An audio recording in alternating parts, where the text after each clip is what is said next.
Se Deus declarou que é você que vai gerar, é você e não Agar. Quantas vezes, tomados pela pressa de ver aquilo que Deus prometeu se materializar na nossa vida, acabamos nós mesmos interferindo e desorganizando o processo divino? Sara e Abraão receberam do próprio Deus uma promessa extraordinária. Deles nasceria uma grande nação. O detalhe é que quando essa promessa foi reafirmada, Sara já tinha 89 anos de idade. Para que você compreenda o nível dessa impossibilidade, Sara já havia passado pela menopausa havia muitos anos. Do ponto de vista natural, médico e biológico, não era apenas improvável, era totalmente impossível. Sara sabia disso. Ela conhecia perfeitamente os limites do seu próprio corpo. E aqui está o ponto central do problema. Ela passou a olhar para as limitações naturais, em vez de manter os olhos naquele que havia feito a promessa. Então, movida pela ansiedade e pela tentativa de ajudar Deus a cumprir aquilo que ele mesmo havia prometido, Sara teve uma ideia: entregar a sua serva Agar para se deitar com Abraão e gerar um filho. Na mente dela, aquilo parecia resolver tudo. O filho nasceria, a promessa estaria cumprida e a história seguiria adiante. Mas não foi assim que aconteceu. O que Sara fez foi criar uma confusão familiar gigantesca. Agar engravidou e passou a desprezar Sara. Sara foi tomada por ciúmes, dor e amargura. Agar sofreu maus tratos e fugiu. Ismael nasceu, mas ele não era o filho da promessa. Anos de conflitos, sofrimento e divisão se instalaram naquela família. Tudo isso aconteceu porque Sara decidiu interferir no plano de Deus. O que são as Agares na nossa vida? Agar é muito mais que apenas uma serva egípcia dentro da narrativa bíblica. Ela representa toda a tentativa humana, ainda que bem intencionada, de fazer acontecer algo que somente Deus, em sua soberania e sabedoria infinita, pode realizar. Agar simboliza os atalhos que escolhemos quando o caminho de Deus parece longo demais, os jeitinhos que inventamos quando suas promessas parecem distantes demais, as manipulações sutis que usamos quando a nossa fé, enfraquecida pela espera, começa a vacilar e sentimos a tentação de assumir o controle daquilo que deveríamos ter entregue totalmente nas mãos do Senhor. Agar é aquela solução rápida que parece lógica à mente humana, mas que ignora completamente o plano perfeito e o tempo estabelecido por Deus. Ela é a prova da nossa impaciência disfarçada de prudência, da nossa incredulidade mascarada de iniciativa, do nosso orgulho travestido de ajuda a Deus. Como se o Criador do universo precisasse das nossas estratégias limitadas para cumprir aquilo que ele mesmo prometeu. Deixa eu te mostrar algumas situações práticas em que muitas vezes colocamos Agar no meio da promessa e acabamos mergulhando em confusão. Por exemplo, nos relacionamentos.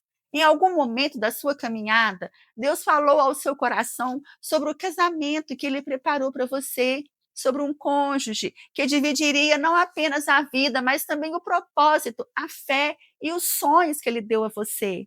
Mas os anos vão passando, o tempo corre, você vê os calendários se acumularem, observa seus amigos se casando, enquanto você continua esperando e começa a se perguntar se Deus realmente se lembra da promessa que fez. A Agar, nesse contexto, aparece quando cansada da espera e consumida pela solidão que parece gritar mais alto do que a voz de Deus, você decide aceitar qualquer relacionamento que surja apenas para não permanecer sozinha. Você se envolve com alguém que não compartilha seus valores, que não caminha com Deus, que não respeita seus princípios, simplesmente porque a presença dessa pessoa preenche um vazio momentâneo e silencia, ainda que temporariamente, as perguntas dolorosas sobre o atraso da promessa. O resultado quase sempre é um casamento construído sobre o alicerce frágil da pressa e do medo, e não sobre a rocha sólida do propósito divino. Você pode acabar preso em um relacionamento problemático, onde existe presença física, mas falta conexão espiritual, onde há até companhia, mas não há um verdadeiro companheirismo, onde você tem alguém ao seu lado, mas não um cônjuge que Deus havia preparado, e pior ainda, Você deixa de estar disponível para receber o Isaque que Deus queria lhe entregar, porque suas mãos estão ocupadas segurando o Ismael, que é o fruto da própria impaciência. Outro exemplo, na vida profissional, Deus lhe mostrou e confirmou, testificou em seu espírito que você prosperaria na sua área profissional, no seu trabalho daria frutos, que suas mãos seriam abençoadas. Pela fé você enxergou portas se abrindo, oportunidades surgindo e crescimento no tempo certo de Deus. Mas a Agar aparece quando você olha para a conta bancária vazia, para as contas acumuladas, para os concorrentes prosperando, enquanto você luta e decide que precisa ajudar Deus a acelerar esse processo. Você passa a usar meios desonestos, justificando que todo mundo faz, que é assim que o mercado funciona, que Deus entende porque é necessidade. Você mente em currículos, sonega impostos, engana clientes, manipula números, tudo sob a ilusão de que o fim justifica os meios. O resultado é devastador. Pode até haver um sucesso temporário, uma prosperidade superficial, mas tudo está sendo construído sobre areia. Mais cedo ou mais tarde, a falta de integridade cobra o seu preço. Além de perder o que conquistou, você compromete a sua reputação, o seu caráter, a sua credibilidade, seu testemunho cristão e a sua comunhão com Deus. Você troca a bênção duradoura por migalhas de sucesso manchadas pela desonra. Outro exemplo no ministério. Deus chamou você para um ministério específico. Esse chamado foi claro, confirmado e plantado profundamente em seu coração. Você sabe que há um lugar preparado por Deus para você no corpo de Cristo. A Agar ministerial surge quando, cansada de esperar o tempo certo de Deus, frustrado ao ver outros sendo promovidos, enquanto você continua servindo nos bastidores, você decide forçar sua entrada usando métodos carnais. Você começa a fazer politicagem, cria alianças por interesse, fala mal da liderança, puxa tapetes, bajula quem tem poder de decisão, tudo em busca de uma plataforma, um título, um reconhecimento. O resultado é um ministério sem unção, porque Deus não unge aquilo que nasce da carne. Você pode até conquistar um cargo, um púlpito ou um microfone, mas sem a presença de Deus acompanhando. O ministério se torna marcado por conflitos, divisões e falta de frutos, porque aquilo que não foi plantado por Deus será arrancado.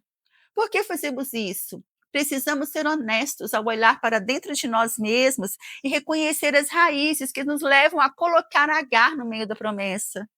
Não fazemos isso por maldade, mas por fraqueza, não por rebeldia, mas por uma fé enfraquecida.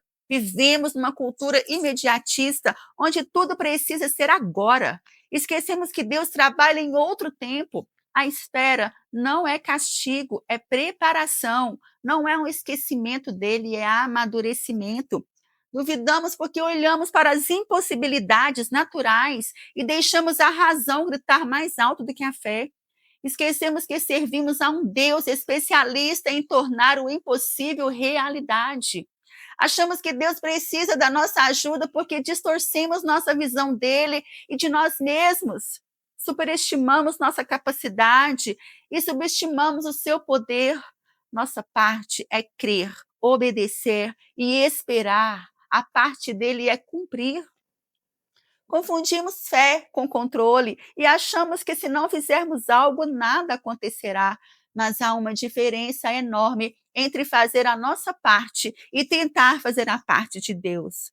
Nós também caímos na armadilha da comparação, olhamos para a promessa dos outros e esquecemos que Deus trabalha de forma única com cada filho. Ismael nasceu quando houve comparação. Isaac nasceu quando houve confiança. Deus não precisava de ajuda, Deus não precisava da capacidade de Sara, mas da fé de Sara. Aos 90 anos, Sara deu à luz a Isaac.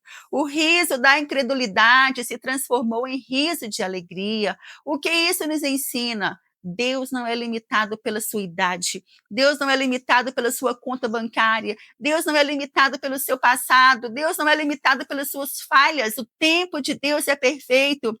Antes seria glória humana, depois seria tarde. No tempo certo, só Deus recebe a glória. A promessa não precisa de manipulação. Olha, sem atalhos, sem jeitinho, sem interferência humana. Quero te chamar a identificar claramente a promessa de Deus sobre a sua vida.